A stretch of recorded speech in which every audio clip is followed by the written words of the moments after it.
Bonjour, c'est parti pour la revue Psychologie Positive. J'espère que ça va bien. Je vais immédiatement lancer les hostilités. Allons-y tout de suite. Alors, déjà, bonjour à tous. Ah, j'ai oublié un petit truc, j'ai oublié d'allumer la lumière derrière.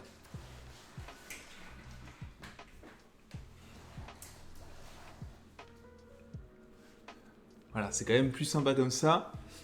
Et on va partir tout de suite ce matin pour la revue de Psychologie Positive. Alors, je vais me baisser un peu la musique, je vais la baisser aussi un petit peu pour vous. Comme ça, on sera un petit peu mieux.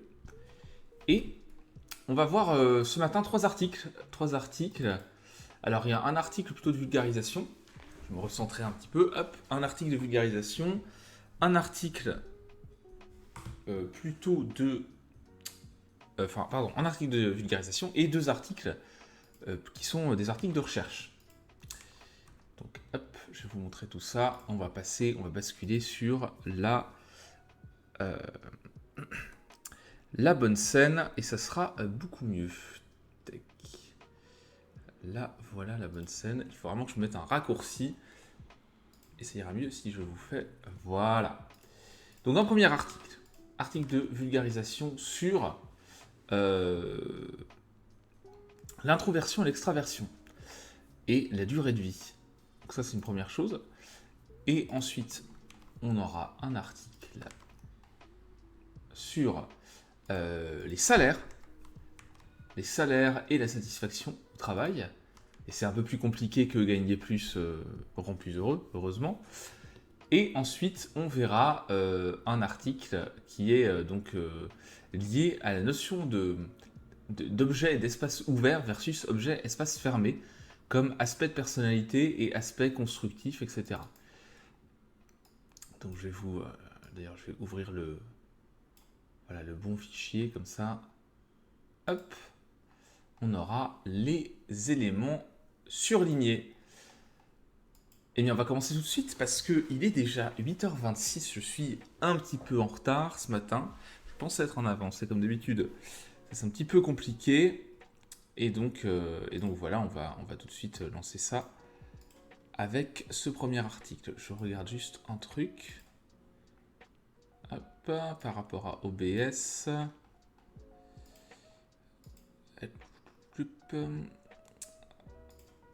Voilà, comme ça j'ai les infos qui vont bien par rapport au live. Alors,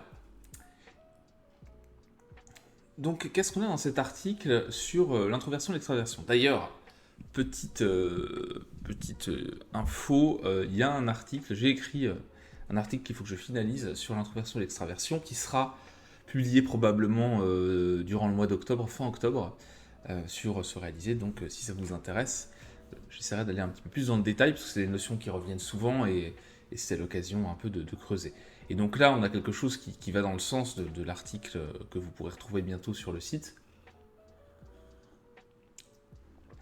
et qui compare un peu l'introversion et l'extraversion. Alors ce qu'il faut savoir déjà, c'est que l'introversion et l'extraversion... Je suis jamais centré sur la caméra, c'est terrible, hein. Faut vraiment que je refasse un peu mon setup. Mais bref, ce qu'il faut savoir, c'est que l'introversion et l'extraversion, c'est pas deux choses différentes. C'est un continuum. Et donc, quand on est d'ailleurs rarement purement introverti ou purement extraverti, c'est un continuum. Et donc, on est plus ou moins introverti, extraverti. On a une tendance générale. Et puis, en fonction des situations aussi, donc la tendance générale, pardon, c'est ce qu'on appelle l'extraversion trait, donc comme un trait de personnalité. Et donc, en fait, on parle de dimension d'extraversion, en fait. Et quand on est faible en extraversion, on est plus introverti. Donc ça, c'est une tendance générale. Et puis après, en fonction des situations, vous avez aussi ce qu'on appelle l'extraversion état. Donc c'est comme les traits de personnalité, vous avez un trait, une tendance générale, et puis après, vous avez des situations qui font que votre trait de personnalité s'exprime plus ou moins. Et donc vous pouvez être, même si vous êtes plutôt introverti, dans certaines circonstances, avoir une extraversion état beaucoup plus forte. Donc voilà, ça c'est juste pour poser les bases. Donc là, ce que nous dit l'article, c'est que les introvertis aiment bien avoir la possibilité de penser et de réfléchir à leurs expériences quotidiennes. D'ailleurs, je vais faire un truc. Je vais tester un truc ce matin. On va voir si avec Google Translate, c'est peut-être plus facile à suivre pour vous, même si la traduction est pas folle. Je sais pas si j'ai le droit d'avoir la VO quand je passe dessus. Non, pas forcément, ok. Et les introvertis, ils aiment bien avoir du temps tout seul pour explorer justement des activités, leur vie intérieure en fait. Revoir ce qui a été fait dans la journée, comment ils ont réagi, etc. Analyser un petit peu les choses. C'est effectivement une tendance qu'on retrouve chez les introvertis. En tout cas, chez les personnes qui ont plutôt une tendance à l'introversion. Alors, la question qui s'est posée dans plusieurs recherches, c'est de se dire, les introvertis, ils ont une vie plus calme, moins d'événements sociaux, ils vont moins chercher les sensations, etc., moins de prise de risque. Et donc, peut-être que leur durée de vie devrait être plus longue puisqu'ils se préservent plus, ils se préservent davantage. Donc ils sont moins exposés au stress, aux situations risquées. Mais,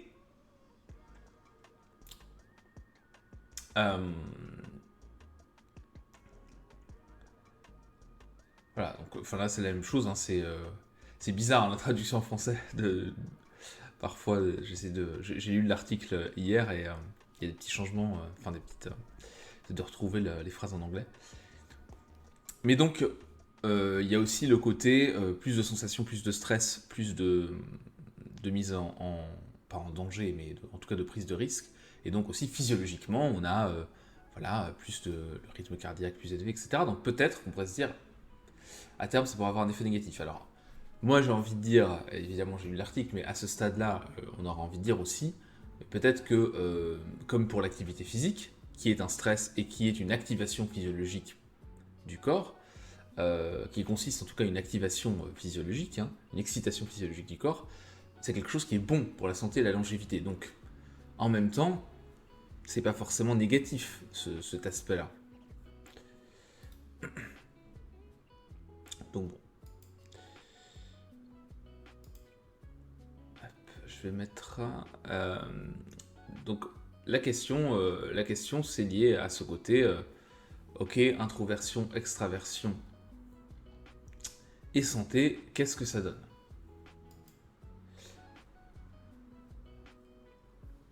Donc selon Adam O'Riordan et ses collègues de l'université de Baylor, c'est tout le contraire, et les extravertis bénéficient en fait d'une multitude d'avantages anti-stress qui pourraient en effet prolonger plutôt que raccourcir leur vie.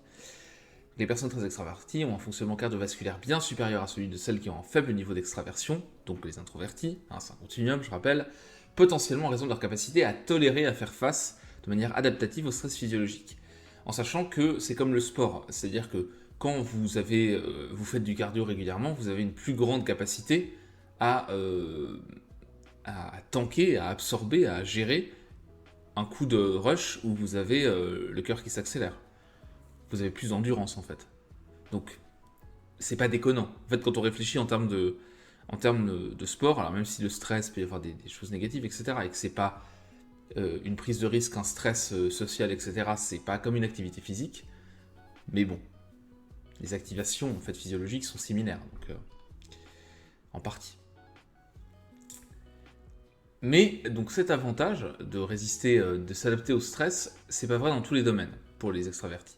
Dans certaines situations stressantes, alors qu'ils ont eux induites en laboratoire, les extravertis en fait se comportent de la même manière que les introvertis en termes de réactivité cardiovasculaire. Et quand on fait des études sur les personnes plus âgées, en fait, les introvertis ont tendance à vivre quand même plus vieux. Donc c'est possible qu'au moment de la retraite, c'est ce qu'il disait, que les personnes les extravertis soient soumis à plus de stress que ce qui était... Attendez, je vais remettre la... Hop. Qu'en fait, en se soumettant trop au stress quand on est âgé, par contre, en tant qu'extraverti, là, ça aurait des conséquences négatives. Et que du coup, les introvertis sont ceux qui survivent, entre guillemets. ce qui expliquerait un avantage de longévité, c'est une question qu'on peut se poser aussi. Il y a plein d'hypothèses en fait, hein, c'est pas tranché. Et donc, les chercheurs n'ont pas réussi à séparer ça, mais ils ont quand même trouvé des choses intéressantes. C'est que quand on est jeune, chez les jeunes en tout cas, la différence introversion-extraversion, ça a des conséquences sur les réactions au stress en laboratoire. Donc là, ils expliquent dans l'article ce qui a été fait dans l'article scientifique, c'est-à-dire le protocole expérimental, etc. Donc c'est des tests, d'attention, le PASSAT là, d'attention avec des perturbateurs, etc. Plus des tâches de surcharge cognitive. Bon, tout ça avec une pression temporelle. C'est un temps déterminé pour faire le truc. Je ne vais pas rentrer dans les détails ici. Et donc ils ont fait des études avec 467 étudiants. Bref, et qu'est-ce qui s'est passé avec toutes ces conditions stressantes qui devraient avoir le plus de conséquences négatives au niveau cardiovasculaire? Est-ce que c'est les introvertis ou les extravertis? Eh bien, ils ont déjà mesuré aussi évidemment la personnalité pour savoir qui était introverti et qui était extraverti. Enfin, ils ont réparti l'effectif comme ça. Et donc c'est une échelle unidimensionnelle, hein, c'est ce que je disais au début, c'est la même dimension, on parle en général de dimension d'extraversion, mais ça c'est la manière dont c'est scientifiquement établi, hein, cette différence extraversion-introversion, c'est sur une même échelle, c'est une même caractéristique qui est plus ou moins développée. On mesure la fréquence cardiaque, on mesure aussi les émotions positives et les émotions négatives chez les participants. Et donc les introvertis, ils souffraient plus de l'exposition à la tâche stressante sur la base de toutes les évaluations physiologiques, les mesures physiologiques qu'on a faites, et les évaluations subjectives sur leurs émotions. Quelles émotions avez-vous ressenties, etc., négatives, positives. Par contre, au niveau de l'accoutumance cardiovasculaire, il n'y a pas de différence entre les deux. Donc ils en souffrent plus au début et au niveau émotionnel, mais ils s'adaptent pareil en fait, finalement.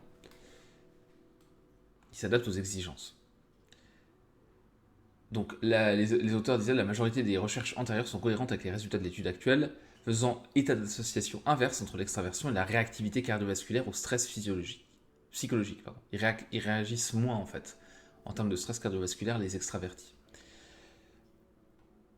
Donc ils perçoivent moins le stress, selon les auteurs, les extravertis. Donc les extravertis percevraient moins le stress, et ils gèrent également le stress qu'ils subissent en abordant le problème et non les sentiments, et en recherchant le soutien des autres et en repensant un facteur de stress comme un défi.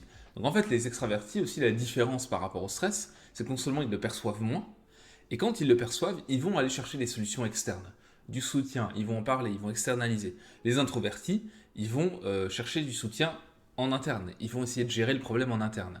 Ils vont ruminer, ils vont réfléchir, etc.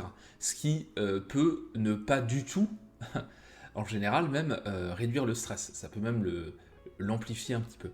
Donc là aussi, on a une différence qui s'explique par ce qu'on appelle les stratégies de coping, donc les stratégies de gestion du stress, avec d'un côté des extravertis qui perçoivent moins le stress et qui le gèrent en s'appuyant sur leur environnement, et des introvertis qui ont un peu de difficulté à gérer, perçoivent beaucoup plus le stress, les stresseurs, que les extravertis, et en plus vont essayer de les gérer en interne en autonomie, ce qui peut amplifier encore le stress. Évidemment, on parle de tendance générale hein, ici, il faut toujours faire attention, si on prend des cas particuliers, on va toujours avoir des exceptions. Donc, effectivement, c'est un trait de personnalité, l'extraversion et introversion.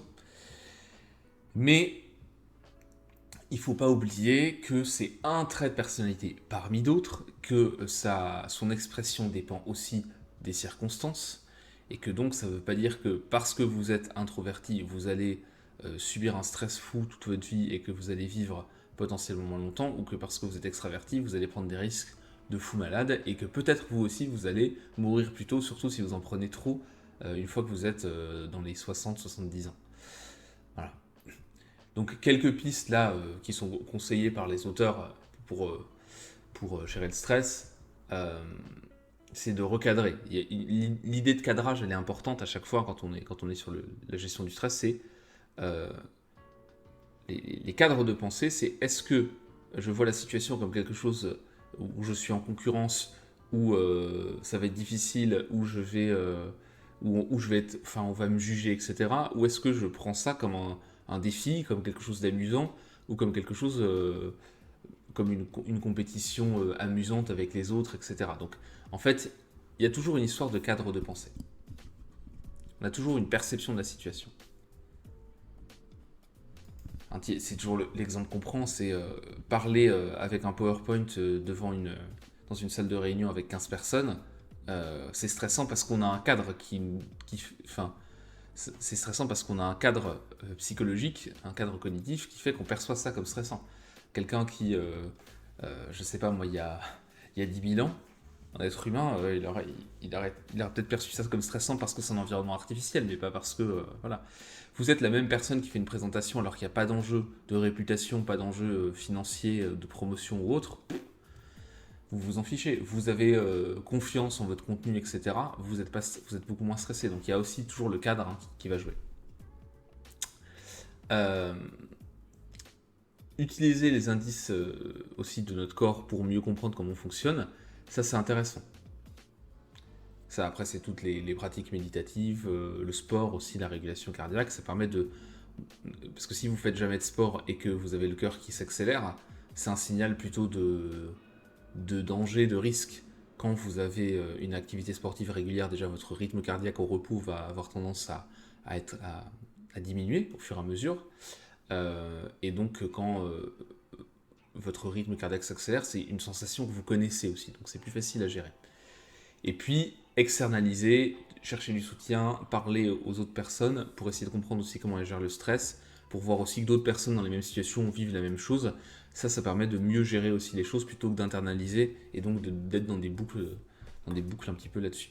Ce qui n'est pas toujours simple pour les introvertis, mais en tout cas, c'est quelque chose qu'on peut faire. Voilà pour ce premier article, et là, vous avez la référence scientifique de la recherche sur l'article vraiment de recherche sur le sujet. Voilà.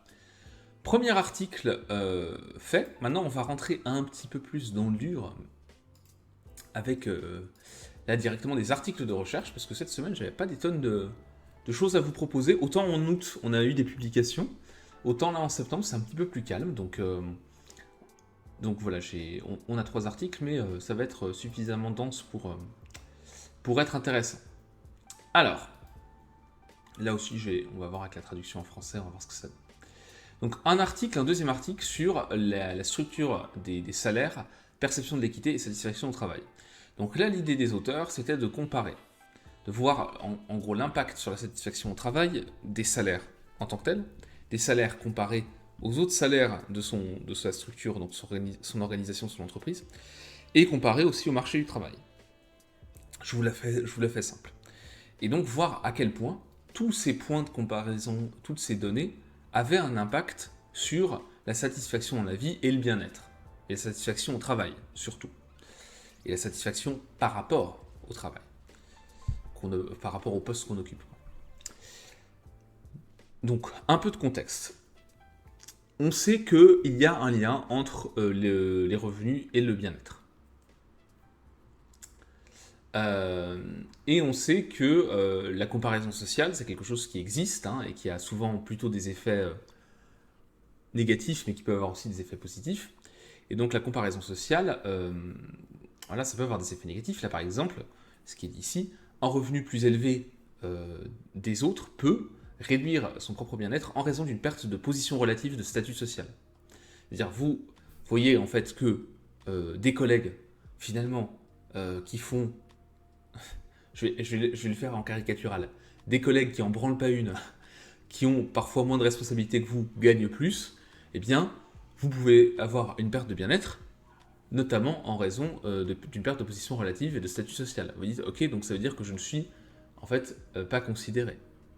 Ou que, en fait, tel job, alors même si un collègue qui travaille tout à fait, mais tel job, en fait, est plus valorisé que le mien, parce qu'il est beaucoup plus payé. Dans un tel cas, une augmentation de revenus pour une personne peut entraîner des externalités négatives pour une autre personne. Ça, c'est le langage un peu économique de Sciences Éco.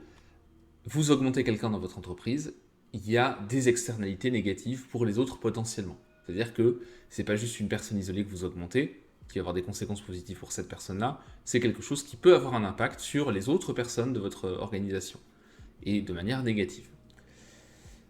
Et donc peu d'études analysent les effets des structures salariales des entreprises, donc vraiment on prend tous les salaires d'une entreprise, et il est nécessaire évidemment pour ça de disposer de données administratives liées aux employeurs et aux salariés, c'est-à-dire qu'on soit capable de connecter les informations des salariés et des employeurs. Voilà, avec qui fait quoi, comment, etc., toutes les variables conditionnelles, etc. Donc c'est des données auxquelles on a difficilement accès. Donc c'est pour ça qu'il y a peu d'études sur le sujet. Et on a encore moins de... Alors en Sciences Éco, il y en a, mais il n'y en a pas tant que ça. Et on fait encore moins le lien avec la perception d'équité et la satisfaction au travail, parce que en plus d'avoir ces données-là, il faut ensuite qu'on fasse des enquêtes pour savoir si les gens sont satisfaits de leur travail, s'ils sentent qu'ils sont dans un cadre équitable, etc. Donc l'étude ici, elle a été réalisée en Allemagne. Ils ont eu accès, en fait, via les infos de la sécurité sociale aux structures de salaire. Ils ont pu voir et faire des enquêtes aussi, enfin récupérer des données d'enquête. Donc les données qu'ils ont récoltées, typiquement, c'est le salaire absolu des travailleurs, les salaires de référence interne au sein des entreprises, les salaires de référence externe pour le secteur, et la dispersion des salaires dans chaque entreprise. Du coup, ils ont aussi des données pour savoir comment ça se répartit dans l'entreprise. Ce qu'on sait, c'est que la structure, enfin en tout cas on a eu des études déjà dessus, dans les années 2000, sur les structures salariales des entreprises et la justice organisationnelle. Et ça a un impact sur le bien-être, les attitudes et les comportements des travailleurs. Et donc, évidemment, qui dit attitude, bien-être, comportement, au travail dit conséquences sur les performances en entreprise. Voilà. Et donc, il n'y a pas juste un salaire isolé d'une personne qui compte pour savoir si... en fait, c'est-à-dire que dans l'absolu, toutes les études, par exemple, qui font le lien entre le bonheur et le niveau de revenu, il faudrait aller plus loin. Après, sur des grandes masses, oui, on a une tendance générale. Plus les revenus augmentent, je fais simple hein, parce qu'il y a il y a des articles, des vidéos là-dessus sur ce réalisé. Si ça vous intéresse, vous pourrez creuser un peu le sujet. Mais pour faire simple, vous avez des revenus qui augmentent, vous avez un bien-être globalement qui va augmenter. Ça, c'est la tendance générale. Mais si on va un peu plus loin, en fait, et qu'on prend des cas un peu plus, des groupes un peu plus particuliers, en fait, il ne suffit pas que votre salaire augmente. Si votre salaire augmente, mais que celui de tous vos collègues est largement au-dessus du vôtre, ça va augmenter votre bonheur de manière beaucoup moins forte, voire ça ne va pas l'augmenter du tout parce qu'il y aura une contrepartie négative qui sera la perception d'inéquité en fait. Donc il y a aussi cette notion de salaire relatif par rapport aux autres personnes et de sa structure et du secteur d'activité dans lequel on est. Si les autres entreprises payent mieux, voilà. Donc, des meilleurs résultats pour des travailleurs comparables dans d'autres entreprises pourraient être interprétés comme une fixation injuste des salaires par sa propre entreprise. Et donc, ça pourrait avoir un impact sur la perception d'équité et donc l'utilité au travail, etc. Je simplifie. Et le statut social dans la société, en plus de l'entreprise, est aussi inférieur dans la perception subjective si on considère que en fait, notre entreprise paye mal. Donc, ça veut dire qu'on a un statut social moins élevé. Potentiellement, on le perçoit comme ça par rapport à d'autres entreprises du secteur. Et à l'inverse aussi, un meilleur salaire. Alors, quand on a par exemple des meilleurs salaires au sein de son entreprise, c'est-à-dire qu'il y a des gens qui gagnent mieux, qui ont des postes peut-être plus élevés, il y a des perspectives de progression. Donc c'est pas forcément quelque chose de négatif. Mais quand c'est le cas juste pour les autres entreprises concurrentes, ou dans le même secteur d'activité, là il n'y a pas de perspective d'évolution dans son entreprise. Donc là il n'y a pas forcément d'aspect positif, c'est-à-dire qu'il faut quitter son entreprise pour être mieux rémunéré. Voilà. Et la différence entre les salaires justes et réels et les salaires de référence externe sont négativement corrélés à la satisfaction au travail. L'écart. Si on estime que si son salaire de facto et le salaire qu'on estime juste est très éloigné des salaires qui sont pratiqués dans le domaine, eh bien on va avoir des effets négatifs sur la satisfaction au travail. Je rallume la lumière, excusez-moi. Hop.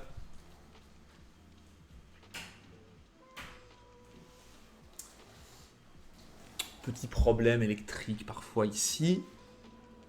Tant que c'est que l'ampoule du plafond, ça va. Donc bref. Ça c'est pour le contexte. Je vois l'heure qui avance, je vais pas faire plus. Donc là, ils expliquent un peu le protocole qu'ils ont utilisé, enfin comment ils ont récolté les données. Et donc ils ont des infos sur les caractéristiques de l'emploi, les attitudes, la personnalité, les antécédents sociodémographiques. Et il y a aussi un questionnaire employeur sur les pratiques GRH, les politiques générales de l'entreprise, et le protocole qu'ils utilisent, le Link Personnel Panel. En fait, ils l'ont réutilisé, mais ils posent des questions beaucoup plus larges aussi sur les établissements, etc. Sur les organisations. Bref. Donc ils ont pris des structures d'établissement où il y avait au moins 50 employés, pour qu'il y ait aussi des comparaisons, parce que sinon, des fois, vous êtes le seul de votre métier, en fait, dans votre structure. Quand vous êtes à 15, par exemple, voilà, il n'y a pas assez de comparaison interne. Donc, ils ont utilisé des vagues 2012-2014 de ces enquêtes, composées de 10 175 individus nichés dans 800, enfin nichés, ça c'est une mauvaise traduction, mais répartis dans 869 établissements, qui ont donné leur accord, hein, évidemment. Ok. Et donc, les salaires. Ils ont pris des individus qui travaillaient à temps plein, dont les revenus déclarés étaient inférieurs. Ah oui, d'accord. Alors, c'est pas ça, c'est qu'en fait, dont les revenus respectaient. Ils ont exclu, en fait, pardon, les gens qui étaient sous un certain seuil, donc de 400 euros par mois et de plus de 5600 euros par mois en 2012, parce qu'en en fait, ils ne pouvaient pas avoir plus d'informations sur les. En fait, c'est par tranche. Et quand vous dépassez certaines tranches, après, il n'y a plus d'infos. C'est au-delà de 5600 et en dessous de 400. Et donc, c'était pas assez précis. Et en fait, après, ils ont refait un tri. Ils ont pris que les gens qui travaillaient à temps plein. Et ça donne 8483 personnes observées avec des observations annuelles dans 867 établissements. Donc voilà. Après, il y a toutes les mesures. Comment est-ce qu'ils ont mesuré avec des questionnaires, etc. En plus, la perception de l'équité des salaires. Voilà, après il y a d'autres choses par rapport au salaire externe, toutes les petites formules pour calculer tout ce qui va bien. Je ne rentre pas plus dans le détail. Vous pourrez lire l'article d'ailleurs, je n'ai pas mis le lien dans le chat, mais je le réaffiche. Hein. Hop là. Voilà. Et donc, on a aussi des variables de contrôle. Ils ont utilisé des variables sociodémographiques pour contrôler un petit peu les différences entre âge, niveau d'éducation, sexe, etc. Donc c'est les Allemands, hein. La personnalité et les caractéristiques du job. Contrat, CDI, heures de travail, est-ce qu'il fait les 3-8 ou pas, voilà, les heures sup, les autonomies de décision, il y a plein de choses en fait. Et les caractéristiques de l'établissement, quel type d'entreprise, est-ce que c'est du public, du privé, est-ce que c'est même une boîte qui est en fait une boîte étrangère, est-ce que c'est des boîtes d'innovation de technologie de pointe, bref. Il y a vraiment, ce qui est intéressant dans cette étude, c'est qu'il y a plein de données, et donc ça permet de bien lisser les choses, de bien faire des comparaisons propres entre secteurs, etc. Même s'ils n'ont pas tout détaillé ensuite dans les résultats, mais c'est intéressant. Alors, les personnes qui ont les revenus les plus élevés et qui ont en interne dans l'entreprise les meilleurs revenus,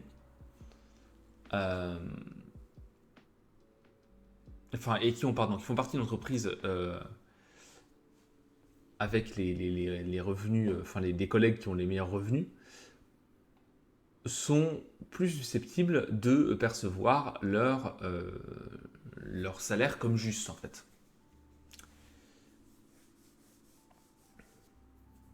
C'est-à-dire que si vous êtes bien payé, vous êtes dans les plus payés, et que vous avez une entreprise qui a des salaires élevés, donc des collègues qui ont des salaires élevés, vous percevez votre salaire comme juste.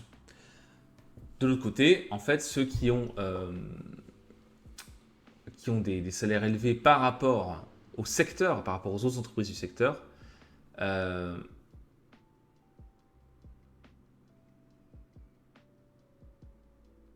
attendez, je dis pas de bêtises. Ceux qui ont, pardon, je reprends. Les travailleurs qui ont qui font partie d'un secteur où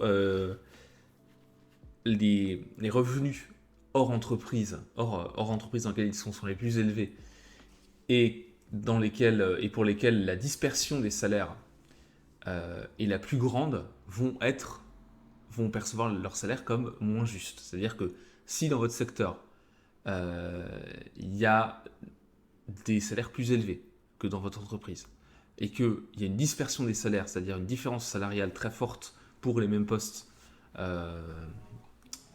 voilà, une variation salariale très forte pour le même poste dans votre secteur, eh bien vous allez percevoir votre revenu comme moins juste. Donc tout ça, ça indique, tous les résultats qu'ils ont indiquent que les salaires relatifs, c'est-à-dire comparés en interne de l'entreprise et à l'externe par rapport au secteur, ont un impact sur la perception de justice, d'équité salariale en fait.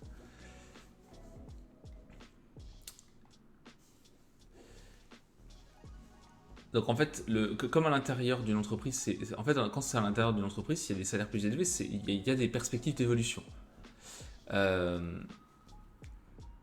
Et ça n'a pas forcément d'impact négatif parce que les salariés ont tendance à avoir une préoccupation pour leurs collègues et donc à être plutôt bienveillants vers leurs collègues et donc voilà, ça ne les dérange pas. Évidemment, il y a toujours, si on prend des cas particuliers, ça peut être différent, mais voilà, la tendance générale, c'est ça. Mais les comparaisons externes, à l'extérieur de la boîte, ça a une importance parce que voilà, ça a un impact négatif sur l'équité. Et donc tout ça, tous les résultats que j'ai résumés très rapidement ici, ça soutient l'hypothèse de l'impact du fait que en fait, la perception d'inéquité, ça a un vrai impact sur les salariés. Ça joue un rôle et que c'est important, c'est quelque chose à prendre en compte.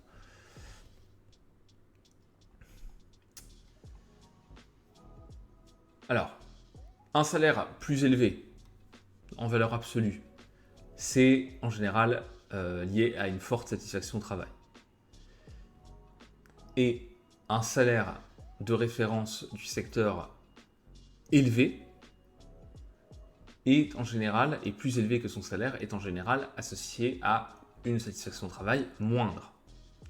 Si vous pensez que vous êtes mal payé dans votre boîte par rapport au secteur, évidemment, vous allez être moins satisfait au travail. C'est assez logique. Voilà, alors après, il y a plusieurs choses qui sont intégrées.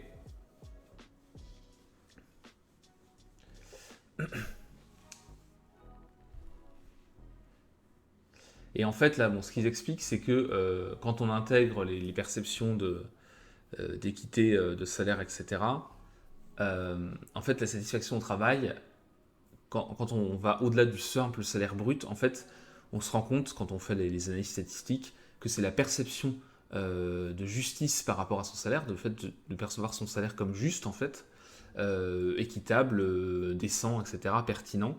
C'est ça qui va entraîner une satisfaction au travail plus que en fait, le salaire brut tout seul.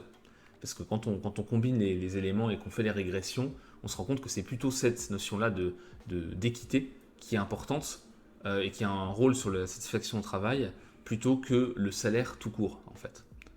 Et qu'en fait, le salaire tout court, quand on intègre cette dimension-là, il n'a plus trop d'impact. En tout cas, dans l'étude qu'ils ont faite ici. Voilà. Et quand on intègre les salaires de référence à l'intérieur de son entreprise et qu'on ajoute la notion de perception d'équité, eh bien, on se rend compte que les salaires internes, ils ont un impact négatif sur la satisfaction au travail quand on contrôle la variable de perception d'équité. C'est-à-dire que si vous avez la perception que votre salaire est équitable, s'il y a des salaires plus élevés dans votre boîte, ça va avoir un impact positif de dire j'ai une perspective de carrière, d'évolution. Si vous sentez dans votre boîte, vous avez la perception que les salaires ne sont pas équitables, s'il y a des salaires plus élevés, vous allez le vivre négativement et ça va avoir un impact négatif sur votre satisfaction au travail. Donc ça veut dire que en fait, autant des salaires plus élevés dans votre boîte, ça peut être un facteur de motivation, si vous percevez que tout le monde est payé à sa juste valeur. Mais si vous percevez que tout le monde, et notamment vous n'êtes pas payé à votre juste valeur, le fait qu'il y ait des salaires plus élevés dans votre boîte, ça va avoir un effet négatif sur la satisfaction au travail. Ce qui est en fait assez logique. Voilà. Et par contre, des salaires plus élevés dans votre secteur, c'est toujours négatif que vous perceviez votre salaire comme équitable ou pas. En fait, même si on contrôle pour cette variable-là, en fait, quand les gens sont plus payés pour le même job à l'extérieur, c'est toujours négatif en fait. Voilà, il n'y a pas de, il n'y a pas de problème. Donc, ce qui est important pour le bien-être, c'est à la fois le salaire que vous allez toucher, mais aussi le salaire relatif et les perceptions d'équité de votre salaire, le fait que votre salaire soit juste, en fait. Alors, si je reprends le résumé, le salaire qu'on a, les salaires de référence dans l'entreprise et à l'extérieur, et aussi l'inéquité sur le lieu de travail, sont des éléments déterminants, des éléments importants qui vont constituer la perception de la justesse de son salaire, le fait que son salaire soit au bon niveau. Et tout ça, ça a un impact sur la satisfaction au travail. Mais le salaire des collègues n'est pas très important pour déterminer la satisfaction au travail.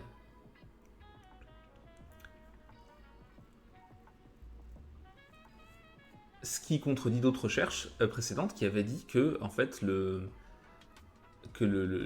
côté ambition, ça avait plus d'impact que la jalousie, donc l'effet de signal, l'ambition. Ah tiens, il gagne plus que moi, je pourrais gagner plus et je vais me motiver pour gagner plus. Avait plus d'impact que l'effet de signal, l'effet de statut, pardon, la jalousie. Et il gagne plus que moi, c'est pas juste la comparaison sociale, quoi. Donc en fait, les salaires des collègues, ça n'a pas tellement d'impact sur la satisfaction au travail, sauf si on y ajoute la notion de perception de justesse de son salaire, de justice salariale, on va dire. Si les gens gagnent plus autour de nous, mais qu'on se dit c'est normal, il ou elle a plus d'expérience, il ou elle a plus de responsabilités, il ou elle a un niveau de diplôme plus élevé, etc. Il n'y a pas de souci. Les gens, en fait, en général, sont pas... Alors, on est en Allemagne. Encore une fois, là aussi, on a peut-être des différences culturelles avec la France. Ce serait des questions à se poser aussi, concrètement. Mais il n'y a pas de problème. Par contre, si on perçoit que il gagne plus que moi, alors que peut-être il ou elle a moins de diplôme, il ou elle a moins de responsabilités, il ou elle fait un moins bon travail, etc. Là, oui, évidemment, ça a un impact sur la perception de justice salariale, de justice de politique salariale, et donc là, on a un effet négatif sur la satisfaction au travail. Donc en fait, ce que cette étude nous dit concrètement, c'est que c'est beaucoup plus compliqué, c'est beaucoup plus subtil, complexe que ce qu'on peut imaginer. C'est pas juste le salaire dans l'absolu, c'est évidemment le salaire par rapport à ce qui se fait dans l'entreprise, c'est le salaire ou l'organisation, au service public, etc., peu importe, mais l'organisation dans laquelle vous travaillez, le salaire par rapport au secteur d'activité, donc les entreprises concurrentes, ou les services équivalents, etc. Et la perception aussi que vous avez de l'équité, de la justice, du juste niveau de votre salaire par rapport à ce qui se pratique ailleurs. Donc vous mettez tout ça dans la machine, vous secouez très fort et vous obtenez un impact sur la satisfaction au travail. Et donc quand on parle d'association entre argent et bonheur, effectivement, là, c'est bien parce qu'on va un peu plus loin avec cette étude-là. C'est-à-dire qu'on a, oui, un impact de l'argent gagné sur le niveau de satisfaction dans la vie, d'une manière générale, euh, avec des effets de seuil, de plafond, etc. Euh, mais c'est un peu plus compliqué que ça. En tout cas, par rapport à la satisfaction au travail, et comme on sait que la satisfaction au travail et la satisfaction dans la vie sont quand même assez liées, on peut extrapoler un petit peu, eh bien, ça veut dire que vous pouvez gagner plus. Il n'est pas impossible, là il faudrait combiner, il faudrait faire des études plus poussées là-dessus, mais il n'est pas impossible que gagner plus, l'effet en fait l'effet sur le bonheur, en fait l'effet de bonheur supplémentaire, qui passe notamment par la satisfaction dans la vie et l'augmentation d'émotions positives et la baisse d'émotions négatives, que cet effet-là, en fait, il soit euh, médiatisé, enfin, il y a un effet, il soit pas, il puisse être modifié, voilà, par le fait que vous perceviez, par exemple, votre augmentation de salaire ou votre salaire une fois augmenté comme quelque chose qui est juste par rapport à ce qui se pratique dans votre entreprise et dans votre secteur. Si vous percevez ça, votre salaire, même s'il est plus élevé ou s'il augmente comme pas équitable, pas juste par rapport à ce qui se pratique dans votre entreprise et ce qui se pratique dans le secteur et où, eh bien, il n'est pas impossible, d'après ce que moi j'ai lu et ce que je vois dans cette étude, qu'il y a un effet d'annulation en fait. C'est-à-dire ça annule, ça réduit peut-être les effets que peut avoir une augmentation de salaire sur la satisfaction dans la vie. Donc ça, c'était des questions à se poser, c'est intéressant.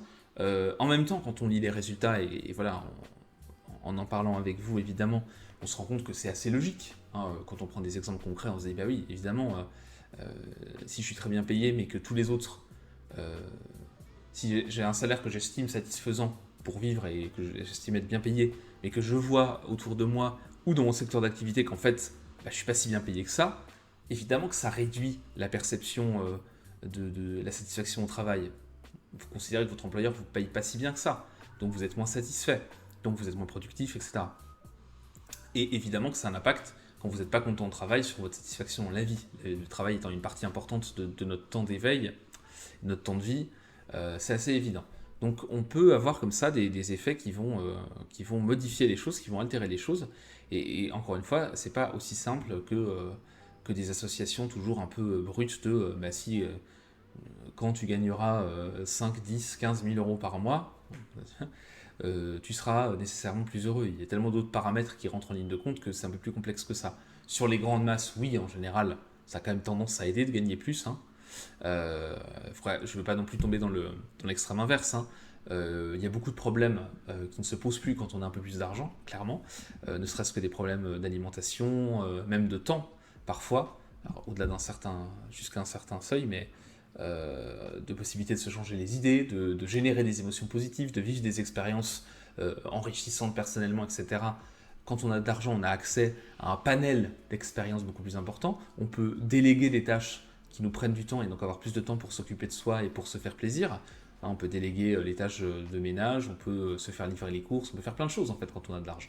Donc évidemment que c'est un rôle, mais voilà, il y a des choses comme ça qui vont un petit peu modifier les perceptions et qui vont un petit peu altérer l'impact de l'argent sur le bonheur. Voilà. Vu l'heure qu'il est, messieurs, dames, on traitera, parce que là en plus il y a des concepts un peu particuliers, les concepts de comment dire, d'ouverture et de fermeture. Il y a besoin de faire un petit point qui est fait dans l'article, hein, un petit point conceptuel pour se dire ok, c'est quoi l'ouverture, la fermeture, en quoi ça consiste, etc. Donc ça peut prendre un peu de temps. Je regarde juste un truc, je vais regarder, je pense que ça ne marche pas, mais ah si. Oui voilà, non ça ne marche pas. Donc là en plus je ne peux pas vous faire la traduction pour vous, donc comme d'hab, hein, d'habitude je ne fais pas de traduction Google, mais donc il va falloir un petit peu regarder plein de choses. C'est un article qui est assez long, il y a plein de points à regarder.